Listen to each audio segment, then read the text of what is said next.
This is boring.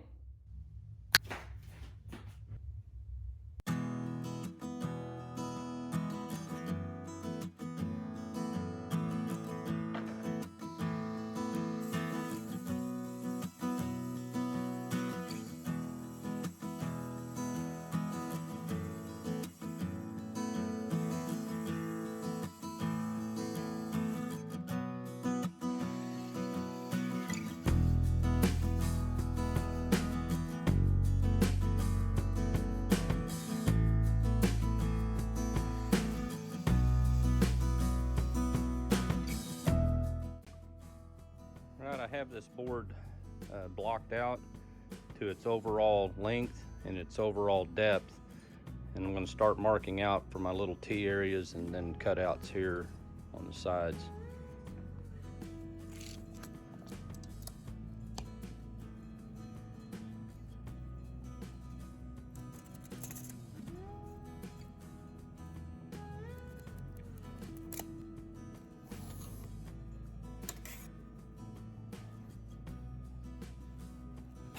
Things I keep in mind when you're doing a upholstered board, and I'm going to have welt trim on the bottom and top of this, is that you have to make allowances around every area for that padding and welt. So on an area here, in this area here, you know, the overall distance is about 8.5 inches, but I did an 8.25, and I want my board to come just a little bit shy, about 1/8 of an inch shy of the edge of the board on the front, and about 1/8 of an inch back here, and give me just enough space to apply my, you know, Dacron and then fabric. Same thing here. I want it a little bit, you know, the actual board's probably going to be more in this area here, but I'm going to allow room. The overall distance front to back was 19.75, and I made mine 19.5. Because builders don't consider these things important areas that are going to get, you know, cushions or anything. They're not going to be exact on each side, so you can't ever just mirror from side to side on these things. You have to do everything custom, and that's what I'll be doing here for Ashley's.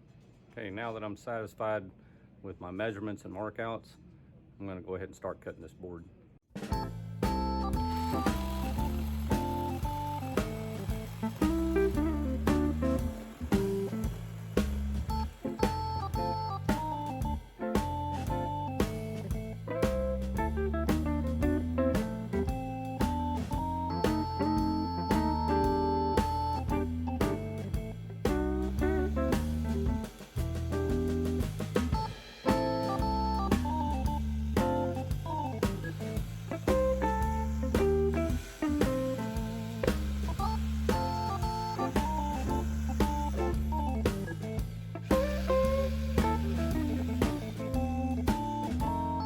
Now I have my board cut and my foam is cut.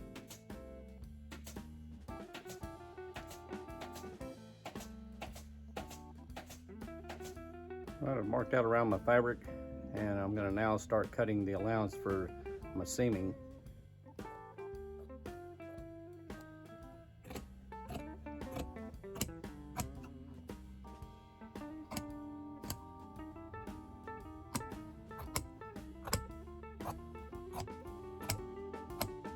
I like to allow what I consider a big 1/2 inch or a small 3/4 inch on these type of tight seats.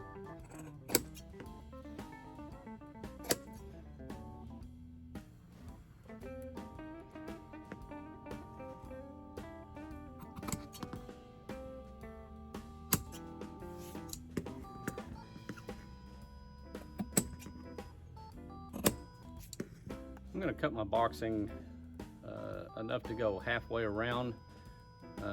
It'll go around the full, around the T's, and then I'll have it where it seams together and goes around the back area. That way I won't be cutting one really long strip.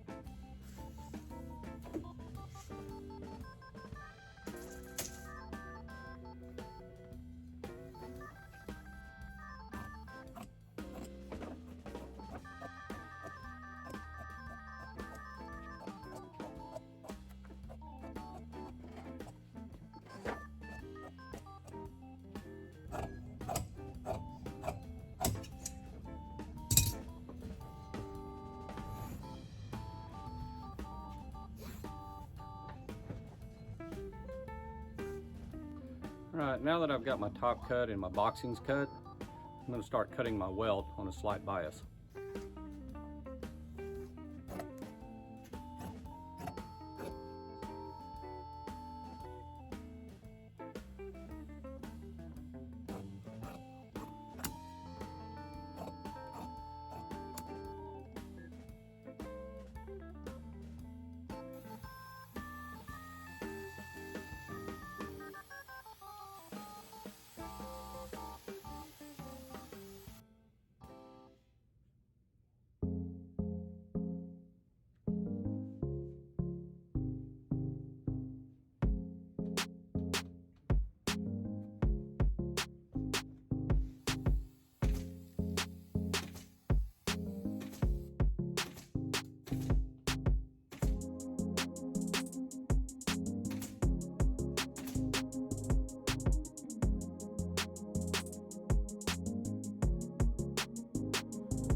Right now, I'm setting my corners.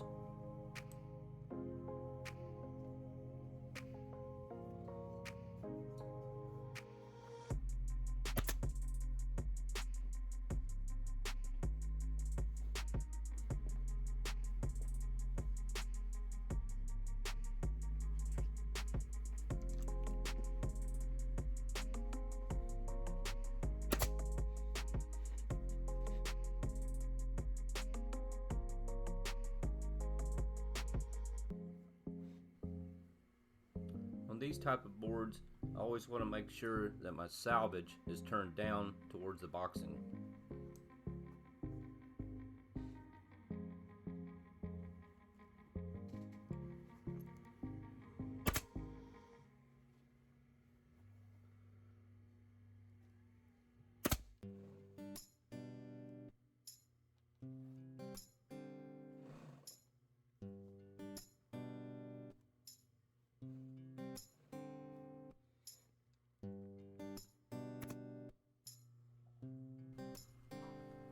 While I'm presetting my fabric, be it on the corners and across the front and back, I'm making sure that I don't bury these staples, because I'm going to have to go back and pull them out when I start really actually applying the fabric.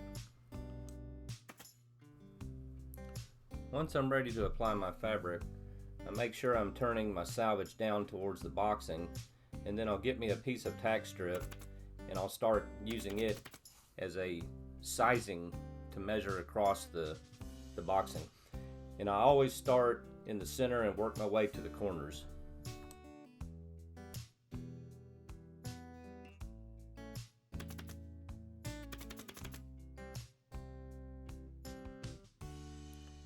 As I go, I'm always pulling away and down in order to get rid of any slack in the fabric.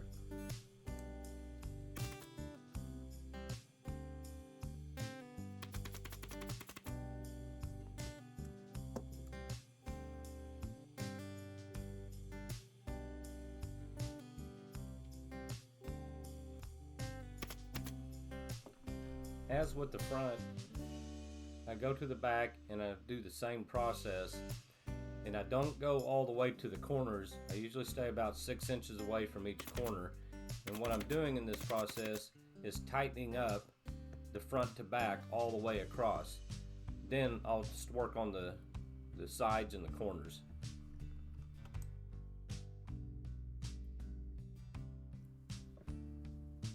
Now I'm adding extra fill to fill out the corners.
Alright, I've got my box seat upholstered on.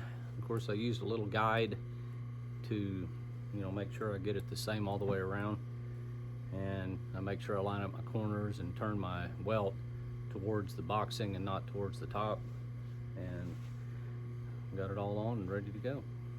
Now I'm going to put some welt on the bottom because Ashley's seating area, I'll have an exposed front area and I'll have welts there, but not the rest of the way because it would just bulk up those areas where it's going to be going up against the wall.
When applying my welt, I always want to make sure that it's hanging half on and half off the board. This makes it more stable.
Don't forget to hit the like, share, and subscribe if you want to see more videos like these. Thanks for watching.